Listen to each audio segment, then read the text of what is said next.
ಸಮುದಾಯ ಬಾನುಲಿ ರೇಡಿಯೋ ಮಣಿಪಾಲದ ಕೇಳುಗ ಮಿತ್ರರೇ, ಕನ್ನಡ ಸಾಹಿತ್ಯ ಪರಿಷತ್ ಉಡುಪಿ ಜಿಲ್ಲೆ ಉಡುಪಿ ತಾಲೂಕು ಘಟಕದ ಸಹಯೋಗದಲ್ಲಿ ರೇಡಿಯೋ ಮಣಿಪಾಲ ಸಮುದಾಯ ಬಾನುಲಿ ಅರ್ಪಿಸುತ್ತಿದೆ ಕಥೆ ಕೇಳೋಣ ಸರಣಿ ಕಾರ್ಯಕ್ರಮ. ಕಥೆಯ ಸಾಗರದಲ್ಲಿ ಅಮೃತದ ಬಿಂದು ವಾರವಾರವೂ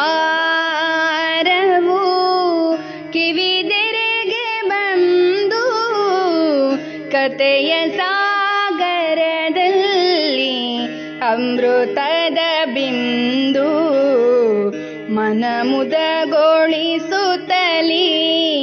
ವಿಚಾರ ತುಂಬಿ ಭಾವಕೋಶವ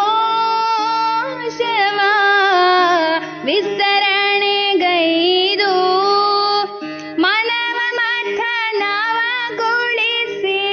ಬದುಕಿಗೆ ಅನುಗೊಳಿಸಿ ಮನವ ಮಥನವಗೊಳಿಸಿ ಬದುಕಿಗೆ ಅನುಗೊಳಿಸಿ ಬದುಕಿಗೆ ಅನುಗೊಳಿಸಿ ಕತೆ ಕೇಳೋಣ ಕತೆ ಕೇಳೋಣ ಕತೆ ಕೇಳೋಣ.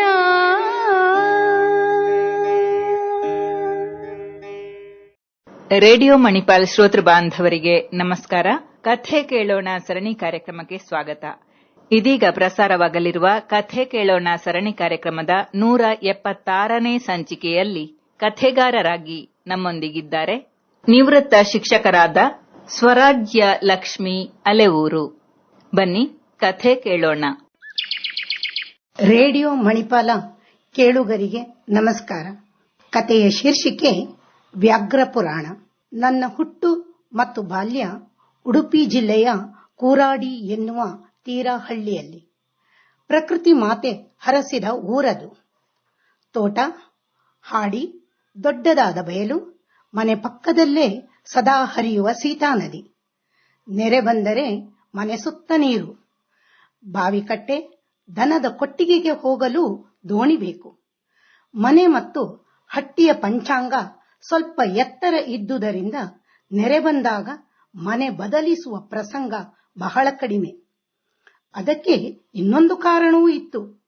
ಈಗಿನಂತೆ ಹರಿಯುವ ನೀರಿಗೆ ಯಾವ ತಡೆಯೂ ಇರುತ್ತಿರಲಿಲ್ಲ.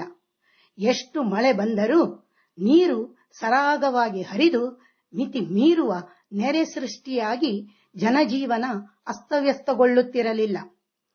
ನಮ್ಮದೊಂದು ಸಣ್ಣ ಹಂಚಿನ ಮನೆ. ಎದುರಿಗಿರುವ ಚಿಕ್ಕ ಚಾವಡಿಗೆ ತೆಂಗಿನ ಮಡಲಿನ ತಡೆಗೋಡೆ. ಆ ಅರಮನೆಯಲ್ಲಿಯೇ ನಮ್ಮದೊಂದು ಅವಿಭಕ್ತ ಕುಟುಂಬ. ಅಜ್ಜಿ ಲಕ್ಷ್ಮೀದೇವಿಯೇ ಕುಟುಂಬದ ಕೇಂದ್ರ ಬಿಂದು. ಆದರೂ ಎಂದೂ ಯಜಮಾನಿಕೆ ನಡೆಸಿದವರಲ್ಲ. ದುಃಖ ದುಮ್ಮಾನ ಕಷ್ಟಗಳ ನಡುವೆಯೇ ತನ್ನ 8 ಮಕ್ಕಳನ್ನು ಪೋಷಿಸಿದವರು. ಹೊಟ್ಟೆಪಾಡಿಗಾಗಿ ಕೆಲವರು ಆಂಧ್ರಪ್ರದೇಶ ಸೇರಿದರು. ಅಪ್ಪ, ಚಿಕ್ಕಪ್ಪ, ದೊಡ್ಡಪ್ಪನ ಮಕ್ಕಳು, ಅತ್ತೆ, ಅವರ ಮಕ್ಕಳು, ಹೀಗೆ ಒಟ್ಟಾರೆ ದೊಡ್ಡದಾದ ಮಕ್ಕಳ ಸೈನ್ಯ ಆ ಮನೆಯಲ್ಲಿ. ಮಕ್ಕಳಿಗೂ ಸಹ ಕೆಲಸದ ಹಂಚಿಕೆಯಾಗಿತ್ತು. ಗದ್ದೆ ಬೇಸಾಯ, ತೆಂಗಿನ ತೋಟ ಇದ್ದಂತೆ ದೊಡ್ಡ ಹಟ್ಟಿ. ಹಟ್ಟಿ ತುಂಬಾ ಎಮ್ಮೆ, ದನಕರುಗಳು. ಬೇಸಾಯ ಕೆಲಸಕ್ಕೆ ಅನುಕೂಲವಾಗುವಂತೆ ಕೋಣಗಳು, ಗಾಡಿ ಎತ್ತುಗಳು. ಅವಿಭಕ್ತ ಕುಟುಂಬದಲ್ಲಿ ನಮಗೆ, ಅಂದರೆ ಮಕ್ಕಳಿಗೆ, ತಂಟೆಗೆ, ಮನರಂಜನೆಗೆ ಏನೂ ಕೊರತೆ ಇರಲಿಲ್ಲ. ಹಬ್ಬ ಹರಿದಿನ, ಹಲಸಿನ ಹಣ್ಣು, ಮಾವಿನ ಹಣ್ಣು, ತಾಳೆ ಬೊಂಡ ಆಗುವ ಸಮಯದಲ್ಲಿ ಪುಕ್ಕಟೆ ಮನರಂಜನೆಗಳು. ಉಪ್ಪಿನಕಾಯಿ ಮಾಡುವಾಗಲಂತೂ ಮಕ್ಕಳಿಗೆ ಮನೆ ಹತ್ತಿರ ಪ್ರವೇಶವೇ ಇಲ್ಲ. ಆಗ ಅವರಿಗೆ ಬಯಲು, ಹೊಳೆಯೇ ಗತಿ. ನನ್ನ ತಂದೆ ಶಾಲಾ ಶಿಕ್ಷಕರಾಗಿದ್ದುದರಿಂದ ಸ್ವಾಭಾವಿಕವಾಗಿ ಯಕ್ಷಗಾನ, ತಾಳಮದ್ದಲೆ, ಗಮಕದಲ್ಲಿ ಆಸಕ್ತಿ. ಯಾವಾಗಲೂ ಮನೆಗೆ ಸಾಹಿತಿಗಳು, ಕಲಾವಿದರು ಬರುತ್ತಿದ್ದರು. ಶಾಲೆ ಬಿಟ್ಟು ಬಂದ ನನ್ನಪ್ಪ ದಿನಾ ಸಂಜೆ ಮಹಾಭಾರತ, ರಾಮಾಯಣ, ಭಾಗವತ, ಹರಿಶ್ಚಂದ್ರ ಕಾವ್ಯ ಓದಿ ಅರ್ಥ ವಿವರಿಸುತ್ತಿದ್ದರು. ಆಗ ಮನೆ ಮಂದಿ ಅಲ್ಲದೆ ಆಸಕ್ತಿ ಇದ್ದ ಅಕ್ಕಪಕ್ಕದವರು ಮನೆಯ ಆಳುಗಳು ಬಂದು ಕುಳಿತಿರುತ್ತಿದ್ದರು. ಆಮೇಲೆ ಭಜನೆ, ಶ್ಲೋಕ, ಭಗವದ್ಗೀತೆಯ 15ನೇ ಅಧ್ಯಾಯದ ಸಾಮೂಹಿಕ ಪಠಣ. ಊಟದ ನಂತರ ಚಿಮ್ನಿ ಬೆಳಕಿನಲ್ಲಿ ಅಜ್ಜಿಯೊಂದಿಗೆ ಕತೆ ಹೇಳಲು ಒತ್ತಾಯಿಸುತ್ತಿದ್ದೆವು. ಅಜ್ಜಿ ಮತ್ತು ನನ್ನಪ್ಪ ಅವರ ಬದುಕಿನ, ಅವರ ಬಾಲ್ಯದಲ್ಲಿ ನಡೆದ ಮತ್ತು ಹಿರಿಯರಿಂದ ಕೇಳಿದ ಕತೆಗಳನ್ನು ಸ್ವಾರಸ್ಯಕರ ರೀತಿಯಲ್ಲಿ ಹೇಳುತ್ತಿದ್ದರು. ಅವುಗಳೆಲ್ಲ ಸಾಮಾನ್ಯ 130, 140 ವರ್ಷಗಳ ಹಿಂದಿನ ಕತೆಗಳು. ಇದೊಂದು ನನ್ನಪ್ಪ ಹೇಳಿದ ಕತೆ. ನನ್ನ ಅಜ್ಜನ ಅಣ್ಣ, ಅಂದರೆ ನನ್ನಪ್ಪನ ದೊಡ್ಡಪ್ಪ ಕೃಷ್ಣಯ್ಯ ಕಲ್ಕೂರರು ಬಹಳ ಮುಗ್ಧರು, ಸಾತ್ವಿಕರು, ಸಾಂಸಾರಿಕವಾಗಿ ನೊಂದವರು. ಒಮ್ಮೆ ಜ್ವರ ಅವರನ್ನು ಬಾಧಿಸಿತು. ಸಾಮಾನ್ಯದ ಜ್ವರ ಅಲ್ಲ, ಚಳಿ ಜ್ವರ. ಒಂದೆರಡು ಕಂಬಳಿ ಹೊದ್ದರೂ ಚಳಿ ಹೋಗದು. ಆ ಕಾಲದಲ್ಲಿ ಆ ಜ್ವರದ ಹೆಸರು ದೊಡ್ಡ ಜ್ವರ. ಒಂದು ದಿನ ಜ್ವರ ಸ್ವಲ್ಪ ಕಮ್ಮಿ ಆದರೆ ಮಾರನೇ ದಿನ ಮತ್ತೆ ಜ್ವರ. ದೊಡ್ಡಪ್ಪಯ್ಯನಿಗೆ ಊಟ ಮೆಚ್ಚದು. ದಿನದಿಂದ ದಿನ ದೊಡ್ಡಪ್ಪಯ್ಯ ಕೃಶವಾಗಿ ಬಲಹೀನಗೊಂಡರು. ಮನೆ ಹತ್ತಿರದ ನಾರು, ಬೇರು, ಸೊಪ್ಪಿನ ಕಷಾಯ ಎಲ್ಲವೂ ಆಯಿತು. ದೂರದ ಆರೂರಿನ ಪಂಡಿತರ ಔಷಧವೂ ಆಯಿತು. ಇಷ್ಟಾದರೂ ದೊಡ್ಡಪ್ಪಯ್ಯನ ಜ್ವರ ಅವರನ್ನು ಬಿಟ್ಟು ಹೋಗುವುದಿಲ್ಲ. ಮನೆ ಮಂದಿಗೆಲ್ಲ ವ್ಯತೆ. ಅದರಲ್ಲೂ ಎಲ್ಲರಲ್ಲೂ ಬೋಡ್ಬಾಯಿ ಅಜ್ಜಿ ಎಂದು ಕರೆಯಿಸಿಕೊಳ್ಳುವ ದೊಡ್ಡಪ್ಪಯ್ಯನ ಅಮ್ಮ ನಾಗವೇಣಿಯ ಸಂಕಟ ಹೇಳತೀರದು. ಹೀಗಿರುವಾಗ ಒಂದು ದಿನ ಬೆಳಿಗ್ಗೆ ಬೇಗ ಕೆಲಸದಾಳು ಸುಬ್ಬ ಒಂದು ವರ್ತಮಾನ ತಂದ. ಅಯ್ಯ ಒಡೆಯರೆ, ಅಮ್ಮ ಮಣೋನ್ ಬೈಲ್ ಬಾಮಿಗೆ ಒಂದ್ ದೊಡ್ಡ ಹುಲಿ ಬಿದ್ದಿತ್ ಕಾಣಿ. ಕೇಳಿ ಎಲ್ಲರೂ ಹೌಹಾರಿದರು. ಏಕೆಂದರೆ ಬಾಗಿಲು ಸರಿಯಿಲ್ಲದ ದನದ ಕೊಟ್ಟಿಗೆ, ಅಂಗಳದಲ್ಲೇ ಮಲಗುವ ಮನೆ ಮಂದಿ. ಮನೆ ಎದುರು ಪ್ರಾರಂಭವಾದ ಬೈಲು ಪಶ್ಚಿಮಕ್ಕೆ 1 ಕಿಲೋಮೀಟರ್, ಪೂರ್ವಕ್ಕೆ 1.5 ಕಿಲೋಮೀಟರ್ ಉದ್ದ.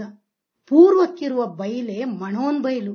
ಅದು ಕೊನೆಗೊಳ್ಳುವುದು ದೊಡ್ಡದಾದ ಬಂಡೆಯೊಂದಿಗೆ. ಅದೇ ನಂದಿಕಂಠದ ಅರೆಕಲ್ಲು. ಅದರ ಹತ್ತಿರ ಆವರಣ ಇಲ್ಲದ ಒಂದು ಬಾವಿ. ಅದರ ಸುತ್ತಮುತ್ತ ಗಿಡ ಪೊದೆಗಳು. ನೀರು ನೋಡಬೇಕಾದರೆ ಗಿಡಗಳನ್ನು ಕೈಗಳಿಂದ ಬದಿಕೊತ್ತಿ ಇಣುಕಬೇಕು. ಹೀಗಿರುವ ಬಾವಿಗೆ ಪಾಪ ಹುಲಿ ಗೊತ್ತಾಗದೆ ಬಿದ್ದಿರಬೇಕು. ಮಣೋನ್ ಬೈಲಿನ ಬಾವಿಗೆ ಹುಲಿ ಬಿದ್ದ ವಿಷಯ ಕಾಳ್ಗಿಚ್ಚಿನಂತೆ ಹಬ್ಬಿತು. ತಂಡ ತಂಡವಾಗಿ ಕೂರಾಡಿ, ಅಲೆಯ, ಕಾಡೂರು ಹೀಗೆ 3-4 ಊರಿಂದ ಜನ ಬಂದು ಬಾವಿ ಇಣುಕಿ ಹುಲಿ ನೋಡಿ ಹೋದರು. ಕಳೆದ ವಾರ ಮೇವುಕ್ ಬಿಟ್ಟ ನಮ್ಮನಿ ಕರು ಇನ್ನೂ ಬರಲೇ ಇಲ್ಲ. ಹುಡುಕಿ ಹುಡುಕಿ ಸಾಕಾಯ್ತು. ಇದೇ ಹುಲಿ ತಿಂದಿತ್ತೇನೋ. ಅಲೆಯ ಬಡಿಯನ ದೂರು. ಮೊನ್ನೆ ಕತ್ಲೆಗೆ ಉಚ್ಚೊಯ್ಯುಕೆದ್ದಿದ್ದೆ ಗುಟ್ರ ಹಾಕುದ್ಕೆ ಅಂತಿತ್ತಪ್ಪ. ಹೊಳೆ ಬದಿ ಸೀನನ ಅಂಬೋಣ. ಗೆದ್ದೆಲೆಲ್ಲ ಕಾಲಚ್ಚಿತ್ತಪ್ಪ. ಬಡಕುರಾಡಿ ಬಸವನ ಅನುಮಾನ. ಪಾಪ ಬಾವಿಗೆ ಬಿದ್ದ ಬಡಪಾಯಿ ಹುಲಿ ಮೇಲೆ ಆರೋಪಗಳ ಸರಮಾಲೆ. ಈ ಜನರ ಬೊಬ್ಬೆ, ಮಾತು, ಗಲಾಟೆ, ಇಣುಕುವಿಕೆಗೆ ಆ ಹೆಬ್ಬುಲಿ ಬಾವಿಯಿಂದ ಮೇಲೆ ಬರಲು ಒಮ್ಮೆಲೇ ಹಾರುತ್ತದೆ, ಆಗದೆ ಪುನಃ ಬೀಳುತ್ತದೆ. ಮಣೋನ್ ಬೈಲಿನಲ್ಲಿ ಊರ ಹಬ್ಬದಂತೆ ಜನ.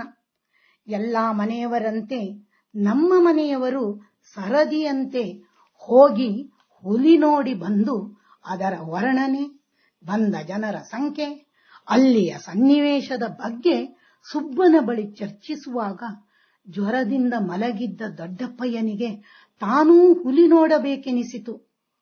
ನಂಗೂ ಹುಲಿ ಕಾಣಕ, ನಾನು ಹೋತೆ ಅಂದರು. ಅದಕ್ಕೆ ತಾಯಿ ಬೋಡ್ಬಾಯಿ ಅಜ್ಜಿ, ಮಣೋನ್ ಬೈಲ್ ಸ್ವಲ್ಪ ದೂರ ಇತ್ತ ಮಣಿ, ಏನ್ ಬೇಡ, ಈಗಲೇ ಹೆಜ್ಜೆ ಇಡುಕತ್ತಿಲ್ಲ, ಹುಲಿ ಕಾಂತಾಮ್ರಾವ, ಹುಲಿಯ ಗಿಲಿಯ ಮಂಕ್ಯಕೊಂಬ ಸುಮ್ನೆ ಅಂದರು. ಆಗ ಬೆಳಿಗ್ಗೆ ಸಾಮಾನ್ಯ 10 ಗಂಟೆ ಆಗಿರಬಹುದು. ಹುಲಿ ನೋಡಲು ಬರುವ ಜನರ ದಿಬ್ಬಣ ಸ್ವಲ್ಪ ಕಮ್ಮಿ ಆಯಿತು. ಆದರೆ ದೊಡ್ಡಪ್ಪಯ್ಯನ ಹುಲಿ ನೋಡುವ ಹಠ ಜಾಸ್ತಿ ಆಯಿತು. ಏನೂ ಶಕ್ತಿ ಇಲ್ಲದ ದೊಡ್ಡಪ್ಪಯ್ಯ ಹುಲಿ ನೋಡುವುದೆಂದು ಸ್ವಲ್ಪ ಗಟ್ಟಿಯಾದರು. ನಿಧಾನ ಎದ್ದು ನಿಂತು ಹುಟ್ಟಿದ್ದ ಪಾಣಿ ಪಂಚೆ ಸರೆ ಮಾಡಿಕೊಂಡು ಹೊರಟರು. ಆಗ ಅಮ್ಮ, ಏ ಸುಬ್ಬ, ಆ ಕೂಸನ್ನ ಗೋವಿಂದನ್ನ ಚೂರ್ ಕರಿ ಮಾರಾಯ. ನೀವು 3 ಜನ ಒಟ್ಟಾಗಿ ಇವನ ನಿಧಾನ ಕರ್ಕೊಂಡು ಹೋಯ್ ಬನ್ನಿ, ಅಷ್ಟ ಹಠ ಮಾಡ್ತಾನಲೆ ಅವ ಅಂದರು. ದೊಡ್ಡಪ್ಪಯ್ಯನಿಗೆ ದೊಡ್ಡ ಜುಟ್ಟು ಇತ್ತು. ತಾಯಿ ಬೋಡ್ಬಾಯಿ ಅಜ್ಜಿಯೇ ಮಗನ ಕೂದಲನ್ನು ಕೈಯಲ್ಲೇ ಸರಿಯಾಗಿ ಬಾಚಿ ಸೂಡಿ ಕಟ್ಟಿ ಒಂದು ಕಂಬಳಿ ಹೊದೆಸಿ ಆಳುಗಳ ಜೊತೆ ಮಣೋನ್ ಬೈಲಿಗೆ ಹುಲಿ ನೋಡಲು ಕಳುಹಿಸಿದರು. ನಿಧಾನವಾಗಿ ನಡೆಯುತ್ತಾ ಸುಬ್ಬ ಮತ್ತು ತಂಡ ಬಾವಿ ಹತ್ತಿರ ಬಂದರು. ಇನ್ನೂ 15-20 ಜನ ಅಲ್ಲಿದ್ದರು. ಓಹ್, ಒಡೆಯರ್ ಬಂದಂಗಿತ್ತು, ಜಾಗ ಬಿಡಿ ಅಂತ ಯಾರೋ ಅಂದರು. ಪಕ್ಕದ ಗಿಡಗಳನ್ನೆಲ್ಲ ಆಧಾರವಾಗಿ ಹಿಡಿದು ಹೊದೆದ ಕಂಬಳಿ ಸರಿ ಮಾಡಿಕೊಂಡು ದೊಡ್ಡಪ್ಪಯ್ಯ ನಿಧಾನವಾಗಿ ಬಾವಿ ಇಣುಕಿದರು. ಪ್ರತಿ ಬಾರಿ ಮೇಲಕ್ಕೆ ಹಾರಿ ಕೆಳಕ್ಕೆ ಬೀಳುತ್ತಿದ್ದ ಹೆಬ್ಬುಲಿ ಈ ಬಾರಿ ಕೆಳಕ್ಕೆ ಬೀಳಲೇ ಇಲ್ಲ. ತನ್ನೆಲ್ಲಾ ಶಕ್ತಿಯನ್ನು ಒಟ್ಟು ಮಾಡಿ ಒಂದೇ ನೆಗೆತಕ್ಕೆ ಹಾರಿ ಬಾವಿಯಿಂದ ಮೇಲೆ ಬಂದೇ ಬಿಟ್ಟಿತು. ಮೇಲೆ ಬಂದ ಹುಲಿ ಒಮ್ಮೆಲೆ ದೊಡ್ಡಪ್ಪಯ್ಯನನ್ನು ಕಚ್ಚಿಕೊಂಡು ಓಡತೊಡಗಿತು. ಜ್ವರದಿಂದ ಕೃಶವಾಗಿದ್ದ ಅವರ ಶರೀರವನ್ನು ಹುಲಿ ಸುಲಭದಲ್ಲಿ ಹಿಡಿದು ಓಡುತ್ತಿತ್ತು. ಎಲ್ಲವೂ ಕ್ಷಣಾರ್ಧದಲ್ಲಿ ಆಗಿ ಹೋಯಿತು. ಎಲ್ಲರೂ ಅಯ್ಯೋ ಅಯ್ಯ ಅಯ್ಯ ಹೋ ಹೋ ಎನ್ನುತ್ತಾ ಹುಲಿಯ ಹಿಂದೆ ಓಡಿದರು. ಇಷ್ಟಾದರೂ ದೊಡ್ಡಪ್ಪಯ್ಯ ಕಂಬಳಿ ಬಿಡಲಿಲ್ಲ, ಅಥವಾ ದೊಡ್ಡಪ್ಪಯ್ಯನ ಕಂಬಳಿ ಹುಲಿ ಬಿಡಲಿಲ್ಲ. ಜನರೆಲ್ಲ ಬೊಬ್ಬೆ ಹೊಡೆಯುತ್ತಿದ್ದರೂ ದೊಡ್ಡಪ್ಪಯ್ಯ ಬಾಯಿ ತೆಗೆಯಲೇ ಇಲ್ಲ. ಓಡುತ್ತಿದ್ದ ಜನರೆಲ್ಲ ಅವರು ಸತ್ತಿರಬಹುದು ಎಣಿಸಿದರು. ನೀಲಾವರ ಮಹಿಷಮರ್ದಿನಿಯನ್ನು ನೆನೆಯುತ್ತಾ ಅಳುತ್ತಾ ಓಡುತ್ತಿದ್ದ ಸುಬ್ಬನಂತೂ ಕಂಗಾಲು. ಜನರ ಬೊಬ್ಬೆ ಓಟಕ್ಕೆ ಹೆದರಿದ ಹುಲಿ 1 ಫರ್ಲಾಂಗ್ ದೂರದಲ್ಲಿ ದೊಡ್ಡಪ್ಪಯ್ಯನನ್ನು ಕೆಡೆದು ಓಡಿತು. ಅದರ ಬಾಯಿಗೆ ಅವರ ಕಂಬಳಿ ಸಿಕ್ಕಿತ್ತೇ ವಿನಃ ಅವರ ಕುತ್ತಿಗೆ ಸಿಗಲಿಲ್ಲ. ಜನರೆಲ್ಲ ಅಯ್ಯ ಅಯ್ಯ ಎಂತಾಯ್ತು ಅನ್ನುತ್ತಾ ಓಡಿ ಬಂದು ನೋಡುವಾಗ ದೊಡ್ಡಪ್ಪ ಸಾಯಲಿಲ್ಲ. ಆ ಆಘಾತಕಾರಿ ಘಟನೆಯಲ್ಲೂ ಸಣ್ಣಗೆ ನಗುತ್ತಿದ್ದರು. ದೊಡ್ಡ ಜ್ವರದಿಂದ 15-20 ದಿನದಿಂದ ಸರಿಯಾಗಿ ಸ್ನಾನ ಮಾಡದೇ ಇದ್ದ, ಈಗ ಧೂಳು ಮೆತ್ತಿಕೊಂಡು ಬೆವರಿದ್ದ ಮಗನನ್ನು ತಾಯಿ ಬೋಡ್ಬಾಯಿ ಅಜ್ಜಿ ಬಾವಿಕಟ್ಟೆಯಲ್ಲೇ ಕೂರಿಸಿ ಕೊಡಪನದಲ್ಲಿಯೇ ದಳದಳ ತಣ್ಣೀರು ಸುರಿದು ಒಳಗೆ ತಂದು ಕುಂಕುಮ ಹಚ್ಚಿ ಮಲಗಿಸಿದರು. ಮತ್ತೆ ಜ್ವರದ ಸುದ್ದಿಯೇ ಇಲ್ಲ. ಮಾರನೇ ದಿನ ಹಜಾಮ ರಾಮಣ್ಣನನ್ನು ಕರೆಯಿಸಿ ದೊಡ್ಡಪ್ಪಯ್ಯನ ಜುಟ್ಟು ಕತ್ತರಿಸಿ ಅಂದದ ಕ್ರಾಪ್ ಮಾಡಲಾಯಿತು. ಜ್ವರಕ್ಕೂ ಹೆಬ್ಬುಲಿ ನೋಡಿ ಹೆದರಿಕೆಯಾಗಿರಬೇಕು. ಯಾವ ನಾರು ಬೇರು ಕಷಾಯಕ್ಕೂ ಬಗ್ಗದ ದೊಡ್ಡಪ್ಪಯ್ಯನ ದೊಡ್ಡ ಜ್ವರ ಹುಲಿಬಾಯಿಯಿಂದ ಮಂಗಮಾಯವಾಯಿತು. 15-20 ದಿನದಿಂದ ದೊಡ್ಡಪ್ಪಯ್ಯನ ಜ್ವರದಿಂದ ಕಂಗೆಟ್ಟಿದ್ದ ಮನೆ ಮಂದಿ ನಿಟ್ಟುಸಿರು ಬಿಡುವಂತಾಯಿತು. ತನ್ನನ್ನು ನೋಡಲು ಬಂದವರಿಗೂ ದೊಡ್ಡಪ್ಪಯ್ಯ ತಾನೇ ರಸವತ್ತಾಗಿ ಕತೆ ವಿವರಿಸಿದರು. ತಾನೂ ಬದುಕಿ ತನ್ನ ಮಗನನ್ನೂ ಬದುಕಿಸಿದ ಹೆಬ್ಬುಲಿಗೆ ಬೋಡ್ಬಾಯಿ ಅಜ್ಜಿ ಕೃತಜ್ಞತೆ ಸಲ್ಲಿಸಿದರು. ಮತ್ತೊಬ್ಬ ಮಗನನ್ನು ಕರೆದು, ನಾರಾಯಣ, ಸಾಯಂಕಾಲ ಆ ಬೊಬ್ಬರಿನಿಗೊಂದು ಕಾಯಿ ಒಡ್ಕೊಂಡ್ ಬಾಕಾಂಬೋ ಅಂದರು. ಇದುವರೆಗೆ ಕಥೆಯನ್ನು ಆಲಿಸಿದ ನಿಮಗೆಲ್ಲರಿಗೂ ವಂದನೆಗಳು. ಕೇಳುಗರೆ, ಇದುವರೆಗೆ ನಿವೃತ್ತ ಶಿಕ್ಷಕರಾದ ಸ್ವರಾಜ್ಯ ಲಕ್ಷ್ಮಿ ಅಲೆವೂರು ಅವರಿಂದ ಸ್ವರಚಿತ ಕಥೆಯನ್ನು ಕೇಳಿದಿರಿ. ಕನ್ನಡ ಸಾಹಿತ್ಯ ಪರಿಷತ್ ಉಡುಪಿ ಜಿಲ್ಲೆ ಉಡುಪಿ ತಾಲೂಕು ಘಟಕದ ಸಹಯೋಗದಲ್ಲಿ ರೇಡಿಯೋ ಮಣಿಪಾಲ ಅರ್ಪಿಸುತ್ತಿರುವ ಕಥೆ ಕೇಳೋಣ ಸರಣಿ ಕಾರ್ಯಕ್ರಮ ಇಲ್ಲಿಗೆ ಮುಕ್ತಾಯವಾಯಿತು.